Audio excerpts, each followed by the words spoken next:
YouTube channel Neconomics. So today we are going to talk about one of the oldest economic and social system and that is feudalism. बहुत बार आपने इस word को सुना होगा जब हम इकोनॉमिक हिस्ट्री की बात करते हैं और जब हम मिडिवल पीरियड की बात करते हैं तो फ्यूडलिज्म इकोनॉमी फ्यूडल वर्ड हम बहुत बार सुनते हैं. सो आज हम जानेंगे सबसे फर्स्ट थिंग फ्यूडलिज्म क्या था, व्हाट वाज दैट, ये इकोनॉमी क्या थी, ठीक है, व्हाट वाज इट. फिर हम जानेंगे इसका ओरिजिन कहां और कैसे हुआ. And then will talk about कि इस इकोनॉमिक सिस्टम के फीचर्स क्या थे और साथ साथ में ये इकोनॉमिक सिस्टम की जो फंक्शनिंग थी वो फंक्शनिंग कैसे कंडक्ट होती थी.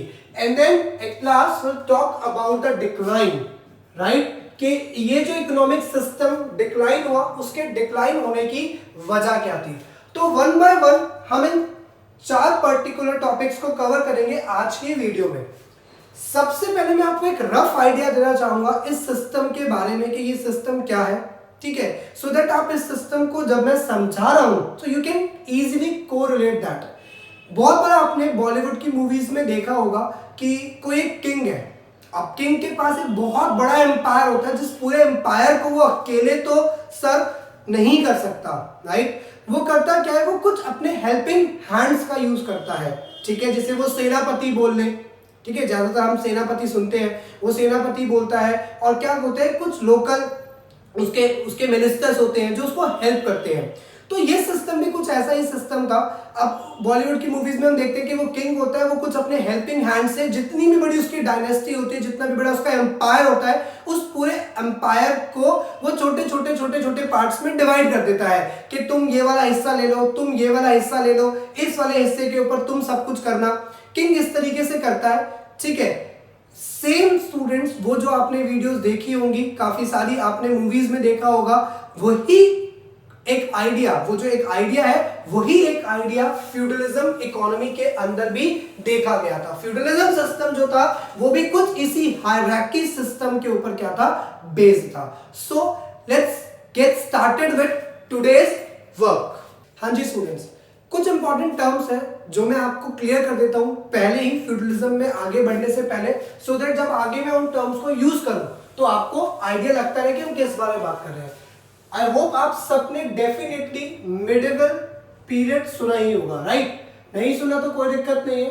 पहले आप समझिए मिडिवल पीरियड यूरोप के अंदर 5th से लेकर के 15th सेंचुरी के पीरियड को, 5th से लेकर 15th सेंचुरी के पीरियड को यूरोप में क्या कहा गया था, इस पीरियड को मिडिवल पीरियड कहा गया था, ठीक है, या फिर मिडिवल एजेस के नाम से भी आपको हिस्ट्री में कई बार ये चीज देखने को मिलती है. तो अगली बार मिडिवल पीरियड यूज होगा तो आप समझ जाएंगे 5th से लेकर 15th सेंचुरी की बात कर रहे हैं. ये समझना इसलिए जरूरी है स्टूडेंट्स क्योंकि एग्जैक्टली तो देखो डेट नहीं पता होती कि फ्यूडलिज्म की एग्जैक्टली शुरू कब हुआ, कब इसके ट्रेसेस देखे गए, बट यूरोप के अंदर मेजरली इसी पीरियड में फ्यूडलिज्म जो था प्रैक्टिस में आया था. इसके बाद स्टूडेंट्स हमें एक टर्म समझनी है, दैट इज फीफ. आप फीफ का मतलब समझ सकते हैं, फीफ इज अ पोर्शन, ये क्या है, it's a portion of land. Land का एक पोर्शन है, उसे हम क्या बोलते हैं, लैंड के एक पोर्शन को हम बोलते हैं फीफ, ठीक है. इसके बाद हमें एक टर्म समझनी है विच इज वासल, राइट. क्या बोलते हैं इसको हम, वासल. वासल कौन है, वासल का मतलब है कोई भी एक पर्सन, राइट, कोई भी एक person who receives fief from his lord. एक कोई भी पर्सन जिसे क्या मिलता है, जिसे फीफ मतलब एक जमीन का टुकड़ा कह सकते हैं आप, जो क्या मिलता है, जो उसे एक जमीन का टुकड़ा अपने लॉर्ड, अपने मतलब मालिक से मिलता है, ठीक है. और हम लास्ट टर्म की बात करने जा रहे हैं student and that is Surf, right. क्या बोलते हैं इसको हम, सर्फ. सर्फ का मतलब होता है स्टूडेंट्स बॉन्डेड लेबर, ठीक है. अब हम इसे बॉन्डेड क्यों कह रहे हैं, क्योंकि स्टूडेंट्स ये जो लेबर थे इस टाइम में ये अपने किंग को या अपने मास्टर को सर्व करने के लिए बॉन्डेड थे. एक क्लिप देखो आपको समझ में आएगा. The wizard family, Dobby serves, sir. Dobby is bound to serve one family forever. जैसा कि आपने क्लिप में देखा टॉबी, हैरी पॉटर में आपने डेफिनेटली देखा ही होगा टॉबी को. अगर आपने हैरी पॉटर देखी है तो वो क्या था, वो बिल्कुल ऑब्लाइज था कि उसको अपने मास्टर को अपनी लास्ट ब्रेथ तक सर्व करना है। तो वही जो सर्व करते थे उन्हीं को हम क्या कहते थे, सर्व कहते थे। ये थे बॉन्डेड लेबर। तो ये टर्म स्टूडेंट्स आपने इसलिए जानी है क्योंकि रिपीटेड मोड पे हम इन टर्म्स को यूज करने वाले हैं, ठीक है। अब बात करते हैं स्टूडेंट्स फ्यूडलिज्म की एक रफ आइडिया की, आप इसे प्लीज नोट कर ले। ओके, तो अब हम बात करते हैं फ्यूडलिज्म के आइडिया की, कि फ्यूडलिज्म का आइडिया क्या था और कैसे शुरू हुआ। तो सबसे पहले आप समझे स्टूडेंट्स, जो फ्यूडलिज्म था ये लैटिन वर्ड, फ्यूडलिज्म क्या है, फ्यूडलिज्म एक लैटिन वर्ड से आया है। और लैटिन वर्ड कौन सा, लैटिन वर्ड फ्यूडम, ठीक है। और स्टूडेंट्स फ्यूडम का ही मतलब होता है फीफ। फ्यूडम को ही इंग्लिश में हम क्या बोलते हैं, फीफ। फीफ का मतलब क्या, अभी हमने समझा, a piece of land. Students feudalism को समझने के लिए जो सबसे ज्यादा इंपॉर्टेंट चीज है वो आपके लिए फीफ को समझना है, क्योंकि जो ये सिस्टम था ये हायरार्कियल सिस्टम था, इसमें एक हायरार्की थी और ये पूरी हायरार्की पीस ऑफ लैंड को लेकर के ही जुड़ी हुई थी, ठीक है। ये पूरी की पूरी हायरार्की, पूरा का पूरा सिस्टम आप कह सकते हो लैंड के डिवीजन से ही जुड़ा था। सबसे पहले फ्यूडलिज्म को समझने के लिए आप एक प्रिंसिपल और समझ लें ताकि आपको फ्यूडलिज्म पूरा समझ में आए। फ्यूडलिज्म एक प्रिंसिपल काम करता है, या आप कह सकते हो फ्यूडलिज्म एक प्रिंसिपल के ऊपर बेस्ड है। वो प्रिंसिपल क्या है, डिसेंट्रलाइजेशन ऑफ अथॉरिटी। मतलब पूरी तरीके से जो हमारा फ्यूडलिज्म है स्टूडेंट्स को किस पे बेस्ड है, वो एक प्रिंसिपल पे बेस्ड है, that is decentralisation of authority. है क्या, इसमें एक हायरार्की होती थी, हायरार्की में सबसे टॉप पे होते थे किंग, ठीक है। देखो हुआ क्या था, मैं बात कर रहा हूं पीरियड की 9th सेंचुरी से लेकर के ऑलमोस्ट 15th सेंचुरी तक के पीरियड की मैं आपसे बात कर रहा हूं, क्योंकि फ्यूडलिज्म जो था वो 9th सेंचुरी से लेकर के ऑलमोस्ट 15th सेंचुरी तक मिडिवल यूरोप में प्रैक्टिस में था।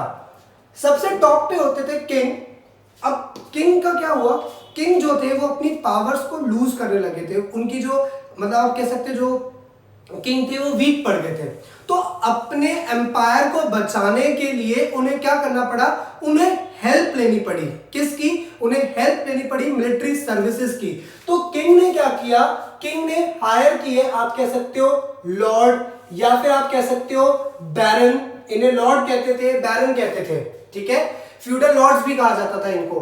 किंग ने क्या किया, किंग इनके पास गए, इन्होंने किंग ने इनको ये बोला कि तुम मुझे अपनी मिलिट्री सर्विसेज दो, क्योंकि मेरा जो एम्पायर है वो बहुत बड़ा है, इतने बड़े एम्पायर को अकेले मैं कैसे संभाल सकता हूं, ठीक है। तो किंग ने क्या करना शुरू किया, किंग ने हायर करने शुरू किए लॉर्ड्स, जिसे हम फ्यूडल लॉर्ड्स कहते थे। अब किंग के पास जमीन बहुत सारी थी, तो किंग बहुत सारे फ्यूडल लॉर्ड्स को क्या करते थे स्टूडेंट, बहुत सारे फ्यूडल लॉर्ड्स को वो हायर करते थे, बहुत सारे फ्यूडल लॉर्ड्स को, जितना बड़ा एरिया उतने बड़े फ्यूडल लॉर्ड्स को वो हायर करते थे, ठीक है। अब फ्यूडल लॉर्ड क्या करते थे, फ्यूडल लॉर्ड फर्दर हायर करते थे बहुत सारे, अगेन ये भी बहुत सारे हायर करते थे वासल्स, जो भी हमने पढ़े थे, राइट। वासल कह लेते हैं इसे आप, या फिर इस हायरार्की में इन्हें नाइट्स भी कहा गया, समझे। सबसे पहले हायरार्की में कौन है, किंग। किंग के पास बहुत बड़ा साम्राज्य है, उसने कहा मुझसे कैसे होगा। आपने बॉलीवुड की मूवीज में आपसे क्या कहा, देखा होगा कि किंग के पास है तो वो क्या कहता था कि भैया ये एरिया तुम रख लो। डॉन भाइयों की मूवी देखोगे आप किसी की, तो उसमें भी होता है ना कि भैया ये एरिया तेरा हो गया, यहाँ की कलेक्शन तू कर। तो सॉर्ट ऑफ वैसा ही था कि किंग जब वीक पड़ने लगे तो उन्होंने फ्यूडल लॉर्ड्स को हायर किया। उन्होंने कहा कि भैया ये वाला जमीन तुम्हारी, ये वाला एरिया तुम्हारा, ये वाला एरिया तुम्हारा, तुम वहां पे अपनी मर्जी से क्या करवाओ, खेती करवाओ, ठीक है। तभी हमने कहा कि लैंड बहुत जरूरी है, क्योंकि सारा का सारा सिस्टम लैंड पे चल रहा है। और डिसेंट्रलाइजेशन, व्हाट इज डिसेंट्रलाइजेशन, मतलब जो भी तुम्हारे पास पावर्स है उसको बांटना। पावर्स को क्या कहते हैं, पावर्स को बांटने को क्या कहते हैं, डिसेंट्रलाइजेशन। तो किंग ने अपनी पावर्स किसको बांट दी, फ्यूडल लॉर्ड्स को बांट दी, ठीक है। फ्यूडल लॉर्ड्स ने अपनी पावर किसको बांट दी, वासल्स को बांट दी, नाइट्स को बांट दी। नाइट इन टर्न क्या करते थे, नाइट एक तरह से सुपरवाइजर थे, किस चीज के, पीजेंट्स के। नाइट्स के नीचे कौन आता था स्टूडेंट्स, नाइट्स के नीचे आते थे पीजेंट्स। पीजेंट्स कौन थे, पीजेंट्स वो फार्मर्स होते थे जो कि क्या करते थे, जो कि जमीनों पे काम करते थे। अब ये सिस्टम काम कैसे करता था, ये सिस्टम काम ऐसे करता था। हाँ जी, फिर डेफिनेशन देखते हैं। तो मैंने आपसे क्या कहा था, फ्यूडल इकोनॉमी स्टार्ट कब हुई, 19 से 15 सेंचुरी में। सो आपके सामने लिखा हुआ, it was a system in European medieval societies between 9th and 15th centuries whereby social hierarchy was established based on local administrative control and the distribution of land into units or fiefs। मैंने आपको समझाया ही था अभी थोड़ी देर पहले कि इस system में क्या था, एक हायरार्की थी। उस हायरार्की में सबसे टॉप पे कौन, किंग, जो भी उस पर्टिकुलर स्टेट का, जो भी उस पर्टिकुलर एम्पायर का किंग होगा वो। उसके बाद कौन आएंगे, उसके बाद फ्यूडल लॉर्ड्स। फ्यूडल लॉर्ड के बाद कौन आते हैं, फ्यूडल लॉर्ड के बाद नाइट्स, और नाइट्स के बाद कौन आते हैं, नाइट्स के बाद वासल, पीजेंट्स जितने भी होते हैं, राइट। तो ये इकोनॉमी थी। अब आगे बात करते हैं इस इकोनॉमी के फीचर्स की। सबसे पहला था king at the top who give land to lord और बैरन, है ना। किंग, भाई किंग को पता है कि मेरे पास इतनी बड़ी रियासत है, वो मेरे से नहीं झेली जाएगी, तो उसने क्या किया, छोटे छोटे पार्ट्स में उस लैंड को डिवाइड कर दिया, और जिनको दिया उनका नाम क्या, लॉर्ड और बैरन। ओके, इसके बाद फिर उसके बाद कौन आते हैं, नाइट्स। नाइट्स कौन होते हैं, नाइट्स को हम क्या बोलते हैं, नाइट्स। एक चीज आपने याद रखनी है, नाइट्स कौन, लॉर्ड के जस्ट बाद जो सुपीरियर होगा वो कौन होंगे, नाइट्स, जो लॉर्ड्स को अपनी मिलिट्री सर्विसेज देंगे जब भी रिक्वायरमेंट होगी। उसके बाद कौन, वासल्स। वासल्स कौन होंगे, वासल वो जो लैंड की कल्टीवेशन में हेल्प करते हैं, मतलब जिनको पास लैंड जाएगी जो पूरी लैंड को कल्टीवेट करेंगे। किसकी मदद से करेंगे, पीजेंट्स की मदद से या फिर सर्फ की मदद से। सर्फ हमने सबसे पहले पढ़ा, बॉन्डेज लेबर। तो आप देखो ये हायरार्की बन गई स्टूडेंट्स के, पहले कौन आए, किंग, किंग के बाद कौन आए, लॉर्ड, लॉर्ड के बाद कौन आए, नाइट्स, नाइट्स के बाद कौन आए, वासल्स, फिर सर्फ। एक चीज आपको याद रखनी है इस चीज के अंदर जो बहुत इंपॉर्टेंट है, वो ये है कि जितने भी लोग हैं, जितने भी लोग इस हायरार्की के अंदर किंग के बाद, वो सारे वासल ही हैं, ठीक है। मतलब वासल का मतलब एक पर्सन, वो जो किसी एक पर्टिकुलर सुपीरियर अथॉरिटी से, सुपीरियर रैंक वाले पर्सन से कुछ क्या करता है, कुछ प्रॉपर्टी या लैंड लेता है और बदले में उसको अपनी मिलिट्री सर्विसेज और टैक्स वो सब चीजें देता है, ठीक है। इसके बाद कौन है, इसके बाद है लॉर्ड। लॉर्ड कौन, Lord gave a fief to the person called vassal who were allowed to cultivate this strip of land with the help of serf। ये लॉर्ड होते हैं। लॉर्ड का काम क्या है, लॉर्ड का काम है कि भैया तुम्हारे पास जो तुम्हें लैंड दे दी गई, तुम अलग अलग लोगों की मदद से उसे क्या करो, कल्टीवेट करो, और बदले में जो भी तुम्हारे पास कलेक्शन होगा तुम किसको देते हो, राजा को, ठीक है। लास्ट में the castle was the chief characteristics of feudalism. Castle, ये देख रहे हैं आप, ये इमेज जो है कैसल की इमेज है, ये इमेज जो है कैसल की है। जो फ्यूडल लॉर्ड्स है वो इन कैसल में रहते हैं, और उसके आसपास की जितनी भी जमीन है वो इन पीजेंट्स की मदद से, इन सर्फ्स की मदद से क्या करते हैं, कल्टीवेट। सबसे लोएस्ट रैंक इसमें किसकी है, सर्फ की, क्योंकि पीजेंट्स भी उनसे ऊपर है। सर्फ तो बॉन्डेज लेबर के तौर पे काम करते हैं, जब तक मरेंगे नहीं तब तक उन्हीं के लिए काम करना पड़ेगा। अब एक बात सोच के देखो कि मान लो कोई पीजेंट है, वो दुखी हो गया अपने लॉर्ड से और वो कहीं भागने की सोचता है। अगर वो अपने एक लॉर्ड से भाग करके दूसरे के पास चला भी गया, तो हायरार्की कैसी है कि एक ही किंग ने सबको लॉर्ड बना रखा है, जितने भी उसके नीचे हैं। तो अगर वो एक के पास से दूसरे के पास गया तो सीधा उसको, अगर इंफॉर्मेशन आती है तो सीधा उसको मार दिया जाता है, ठीक है। तो इसलिए यहाँ पे जो लेबर है वो बॉन्डेड है कि भैया काम एक ही के अंदर करना पड़ेगा। The ceremony of homage. Homage की सेरेमनी क्या कहती है स्टूडेंट्स, होमेज की जो सेरेमनी है मैं आपको दिखाता हूँ। होमेज की सेरेमनी, ये पूरी सेरेमनी जिसमें लॉर्ड वासल को क्या करता है, जो वासल को सारे राइट्स वगैरह देता है, उस सेरेमनी को क्या कहा जाता है, इस सेरेमनी को होमेज की सेरेमनी कहा जाता है, ठीक है। और आपने कई मूवीज में देखा होगा कि भैया जो सर्वेंट है वो अपने लॉर्ड के सामने बो डाउन हो रहा है, फिर भाई जो किंग है उसके हैंड्स को किस करता है, उसको राइट्स देता है, तो उसको क्या कहते हैं, इन्वेस्टिचर। इन्वेस्टिचर क्या है, जिसमें एक सुपीरियर रैंक का पर्सन आपको कोई एक रैंक असाइन करता है, उसे इन्वेस्टिचर कहा जाता है, ठीक है। तो ये था, तो ये ओवरऑल क्या था स्टूडेंट्स, ये ओवरऑल एक व्यू था हमारे पास फ्यूडलिज्म का, कि फ्यूडलिज्म क्या था और कैसे काम करता था। अब बात करते हैं ये एंड क्यों हुआ। तो सबसे पहला लॉयल्टी इशू। अब हुआ क्या, किंग्स का ना लॉर्ड्स पे से बिलीफ जो था वो कम होने लग गया। किंग को लगता था कि जो लॉर्ड्स है, लॉर्ड्स उसके साथ सही नहीं कर रहे, तो किंग्स ने क्या किया, किंग्स ने प्राइवेट जो थे सोल्जर्स, असासिन्स, जो प्राइवेट सोल्जर्स थे उनको हायर करना शुरू किया, जिससे कि उनके बीच में कॉन्फ्लिक्ट्स आए, ठीक है। तो लॉर्ड्स और जो किंग थे उनके बीच में कॉन्फ्लिक्ट आए, और जो ये सिस्टम था वो क्या होने लगा, ये डिक्लाइन होना शुरू हो गया। और सेम लॉर्ड के साथ भी क्या थे, लॉर्ड के पास भी मल्टीपल एस्टेट होते थे, ठीक है। तो वासल जो थे वो एक ही जगह से बहुत सारे लोगों के टेनेंट बन गए, तो जिसकी वजह से वासल, लॉर्ड, लॉर्ड, किंग, इनके बीच में क्या है, लॉयल्टी इश्यूज आए और ये चीज खत्म हो गई। फिर आया ब्लैक डेथ। ब्लैक डेथ क्या था, ये प्लेग पेंडेमिक था जो कि इंग्लैंड में 1348 में आया था, ठीक है। और इससे आप ये माने कि इससे हुआ क्या, इससे बहुत सारे लेबर ने अपनी जान खो दी थी, बहुत सारे पीजेंट्स ने अपनी जान खो दी थी, जिसकी वजह से जब जो लोग इसके बाद बच पाए उनकी बार्गेनिंग पावर ज्यादा हो गई। क्यों?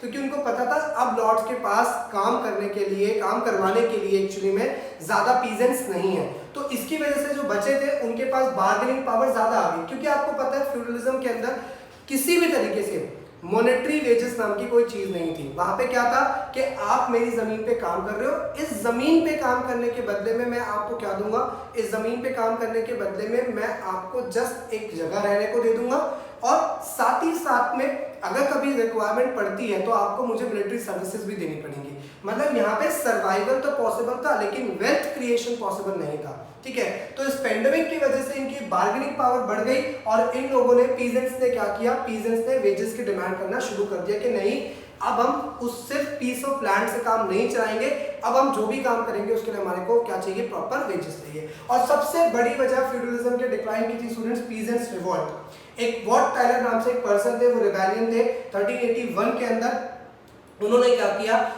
एक्चुअली जो उस टाइम पे एक ऑफिशियल थे जॉन बैप्टन, जो कलेक्ट करते थे पोल टैक्सेस। पोल टैक्सेस क्या थे? पोल टैक्सेस ये थे, जैसे लगान हमारे इंडिया में चार्ज किया था ना ब्रिटिशर्स ने, वैसे ही वहां पे पोल टैक्सेस कलेक्ट करते थे कि जो भी तुम बना रहे हो, अनाज उगा रहे हो, उसमें हमें इतना अमाउंट चाहिए। तो जो वॉट टाइलर थे उन्होंने क्या किया, इसके अगेंस्ट एक रिवॉल्ट छेड़ दिया कि पहले ही इतने लोग मर चुके और हमारे पास वैसे ही ज्यादा चीजें नहीं है, तो आपको करना क्या पड़ेगा, आपको करना ये पड़ेगा, इस पोल टैक्स को खत्म करना पड़ेगा। साथ में जो वो बॉन्डेड लेबर, जो सर्वडम हो रहा है, जो बॉन्डेड लेबर होता है, उसका जो एकदम कस्टम चला रहा है उसे खत्म करना पड़ेगा। अब कोई भी बॉन्डेड लेबर के तौर पे काम नहीं करेगा, अगर आप काम करवाएंगे तो आपको उतना ही करना पड़ेगा, मनी आपको ग्रांट करनी पड़ेगी। सो इसकी वजह से ये कुछ फ्यू रीजंस है जिसकी वजह से क्या हुआ, जिसकी वजह से फ्यूडलिज्म डिक्लाइन हुआ। साथ ही में एक स्टूडेंट बहुत इंपॉर्टेंट रीजन और है फ्यूडलिज्म के डिक्लाइन होने का, वो था इस टाइम तक 15th सेंचुरी आते आते यूरोप ने काफी सारे सी रूट ढूंढे थे अलग अलग कंट्रीज में जाने के, जिसकी वजह से क्या हुआ, जिसकी वजह से उस टाइम पे एक नए आइडिया, नई एक आइडियोलॉजी इमर्ज होती है, and that is mercantilism. Mercantilism की जो थ्योरी थी वो ये कहती थी कि दूसरे स्टेट्स में जाए, दूसरी कंट्रीज में जाए और वहां से वेल्थ को लेके आए, क्योंकि अगर हम अपनी कंट्री तक में कन्फाइंड रहेंगे तो वेल्थ कन्फाइंड रहेगी। तो जब यूरोप में काफी सारे सी रूट्स बनना शुरू हो गए, काफी सारे सी रूट्स और आ गए, तो जो फ्यूडलिज्म था वो अपने डिक्लाइन पे पहुंच गया, क्योंकि फ्यूडल लॉर्ड्स जो थे वो क्या बन गए, अब वो एक तरीके से दूसरी कंट्रीज में जाते थे और वहां से कलेक्शन करते थे। तो नेक्स्ट जो हम लेक्चर लेंगे, उस नेक्स्ट लेक्चर में हम क्या करेंगे, नेक्स्ट लेक्चर में हम बात करेंगे मर्केंटिलिज्म की, कि मर्केंटिलिज्म क्या था, dawn of mercantilism and dawn of capitalism. क्योंकि मर्केंटिलिज्म से ही क्या हुआ स्टूडेंट्स, मर्केंटिलिज्म से ही कैपिटलिज्म का आइडिया जो था वो सामने आया था। ठीक है, I hope you like the video, thanks for watching.